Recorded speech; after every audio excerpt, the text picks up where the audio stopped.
Hey everybody, this is Mike from Audio Maniac, and I'm going to show you 11 Free.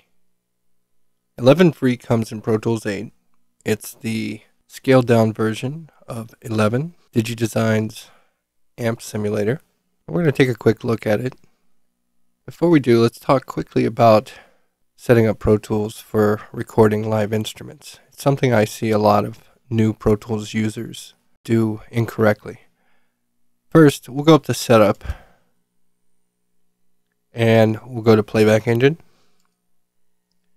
and you see right away under hardware buffer size 1024 samples. Well, if we're recording live instruments, and this is an LE system by the way, we want that number to be pretty low for the actual recording. Now later when we edit and mix the tracks, we can turn it up higher so that we can use more plugins or whatever, but for the actual tracking itself, we want to keep that number pretty low, as low as we can get away with. So I'm going to go to 32 samples. This is a 4-processor machine, but I don't want to use all 4 processors because I want to leave one to handle all the stuff that needs to be taken care of by my OS X in the background. So CPU usage limit, 85%. That's based on Scott Church's recommendation. And the rest is default. So, by the way, thanks, Scott. There we go. Now, before we get into 11 Free, we want to take a look at TL in Tune. This is another free plugin that comes with Pro Tools 8. And it's basically what it says. It's a tuner. It comes with 2 views. We have a needle view, which is like a traditional tuner.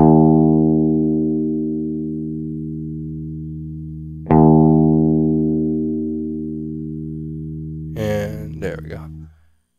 And then we've got a strobe view, kind of like the Peterson tuners. Now the closer you are to being in tune, the less those things are supposed to move.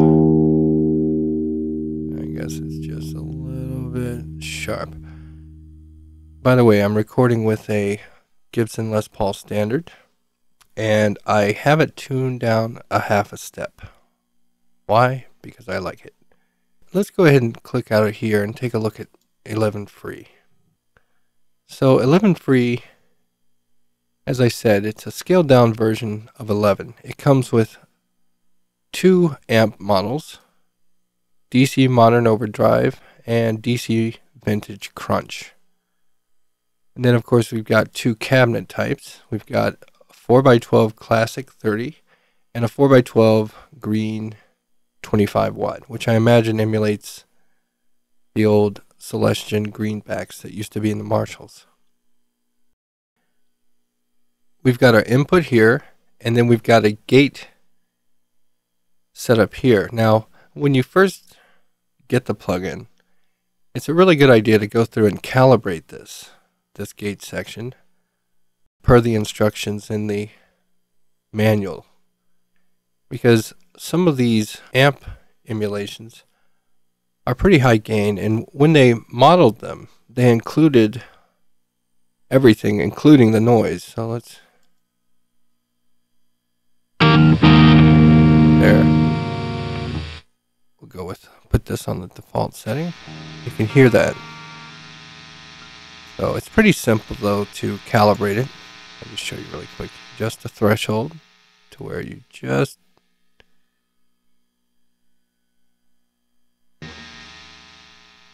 barely hear it.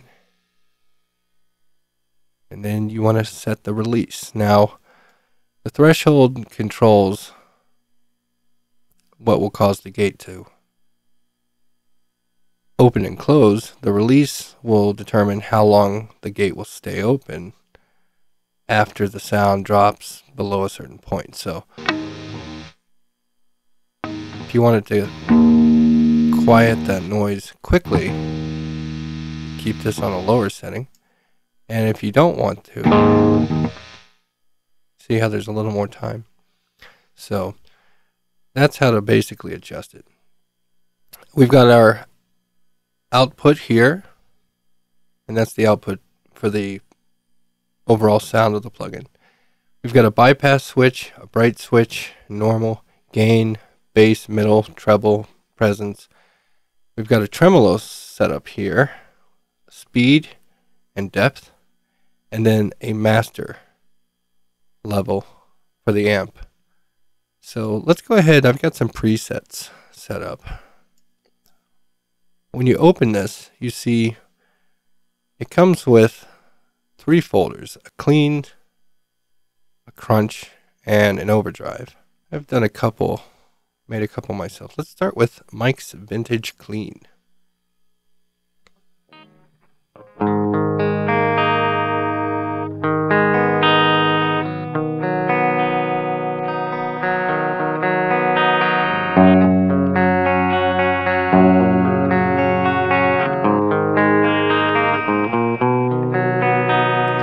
Alright, I think you get the idea. Now let's take a look at the Vintage Clean with a little tremolo. You see how that lights come on there? It's pulsing at the rate that the tremolo is set at. Let's crank up the depth a bit.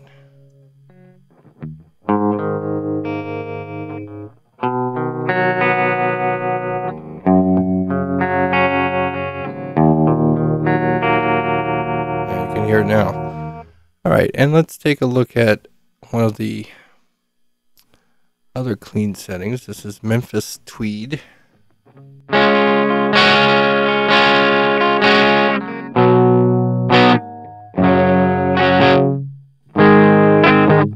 Let's go with crunch, and let's try bluesy breakup.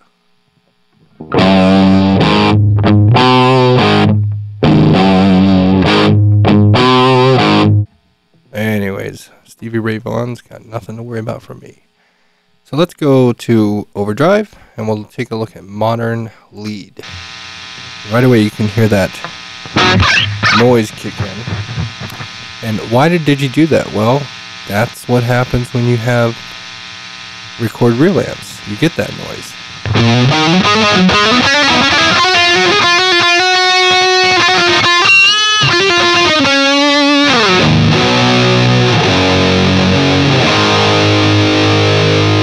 And let's take a look at another one. Here you go. And you can hear the difference with the gate.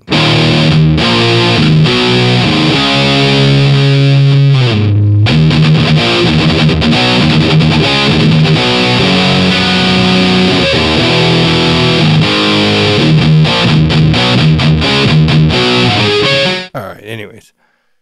So I think you get the idea. This is a great plugin. It sounds really nice, and I don't know if I've quite done it justice, but it's good for a lot of things besides guitars. I mean, with a plugin, you've got the option of recording a completely clean signal, clean guitar, and then going back in and altering the sound to taste. But another option that you have is you can run other instruments through this, like, for instance, drums or vocals or, I don't know, whatever. Just to play with the sound, to sculpt sonically with your mixes.